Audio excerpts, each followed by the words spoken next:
watching CountryLine. I'm your host, Adrena Austin, with the lovely Erin Kinsey. Hey. Hi, how are you? Welcome to London. I am doing great. How are you?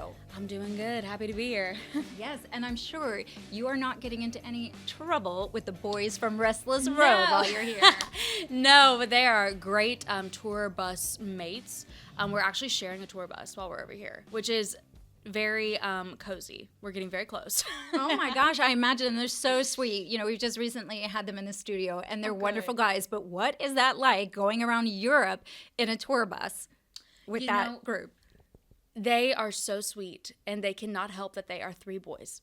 But they do their best. They go out of their way. They try to clean things up, spray cologne every now and then. But we're making do. We're making do. It's a little bit of locker room vibes. But, we honestly just sleep there and then, brush our teeth there and then go into the venue. Yeah. So it's good. But it's been really fun to, hang out after the show and, get to debrief everything that happened. And it's been really fun to, get some real experiences and time with them. Because in Nashville, it feels like we pass, ships in the night. And now we know that you are a global sensation, singer-songwriter. You've contributed to songs for Dolly Parton, Sarah Evans, just to name a few. Yeah, wild. Yes, but you're also a multi-instrumentalist. Yes. How many instruments do you play?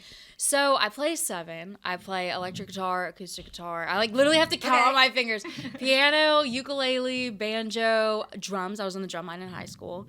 And then I always do this. Oh, bass.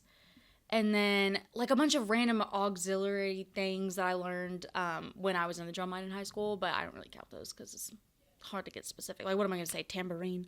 But it counts. But technically, I do play the tambourine. But yeah, it's been a really fun thing to incorporate into the live show. I've gotten to be on the road a lot more in the last couple of years, honestly, since COVID lifted, thank God.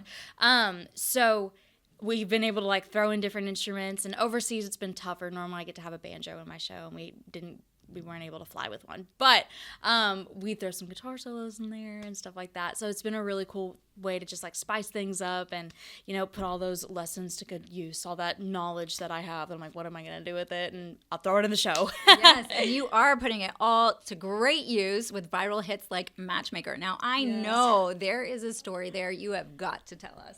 Yeah, I wish I could say that it was just a fun idea that sang well. But I did find out, unfortunately, my poor dad saw on Facebook that my ex-boyfriend and a friend of mine that I lost touch with after I broke up with this ex-boyfriend, that they were getting married. And this dude and I dated for 6 years, lady. So I was my gosh. I was shocked. The girl and I, we did Bible study together. I watched her dog. She watched my dog. She was watching your man. Apparently. But she, we were all friends together. And then we broke up, and it was, traumatic. I was I know nothing anymore. So when her and I just kind of lost touch, I didn't think too much about it. Yeah. Apparently, we lost touch because she got in touch with him. But yeah, they got married. And honestly, I saw that. And first of all, of course, woman's intuition, I kind of knew something was weird between them. But obviously, him and I dated for 6 years and then broke up. So there was a lot going on there. That's a lot of time for a lot to go down. All right. But I wrote that song because I had this title in my phone for forever, just Matchmaker. I was I don't know what that is. And then I knew exactly what it was. I said, oh, I know how to write this. So we had so much fun writing it. And I remember turning it into my team and just kind of being well, that was silly. That was fun. And they're you have to release it. And I was thinking oh, I could never. They're going to think I'm, whatever. And my team was all they obviously weren't thinking about you too much when they got married. Very so valid. I think you should release a song. And it's hard to argue with that logic, to be honest. But it's been hilarious to see how many times that exact story has happened to other people. It's made me feel a lot less alone. And I mean, to be honest, it's they both liked me. They had things in common. So I know. That's what it is. Like attracts like here. But you know what? You dodged the bullet. And you may have had to find out on social media because you didn't get an invite, but you did get invited to tour around Europe and make money off the song you wrote about them. So. Oh, for sure. No, I'm definitely winning. In my opinion, I'm winning. And, they claim to be in love and be happy, so they should be fine. I don't know. I don't talk to them. Right. But never goes wrong. No, I'm sure they're great. But, I know I'm good. And honestly, I'll take that and run. Yeah, absolutely. On to bigger and better. And we know that you've got such a big year coming up for yourself. Yes. You've got new music coming out. What can you tell us about that? So honestly, I'm still trying to figure out exactly the right way to do it. I just put out a full, like a long EP. I can't believe we didn't just make it an album, but we did an 8-song project in October. Wow. So that music just came out, so we're still kind of riding the wave on that, seeing what Trouble's going to do and letting that breathe and have its moment. But I can never stop writing. I can never stop recording. So I already have things being tucked away and trying to figure out the exact right way to put it out. But there'll definitely be more music. There'll definitely be more shows. I know we have some festivals booked in Norway and things like being booked around the world and in the States. So we'll be out playing the shows, playing the music, and putting new stuff out. And I mean, honestly, that's the dream right there. So it should be a fun 2025.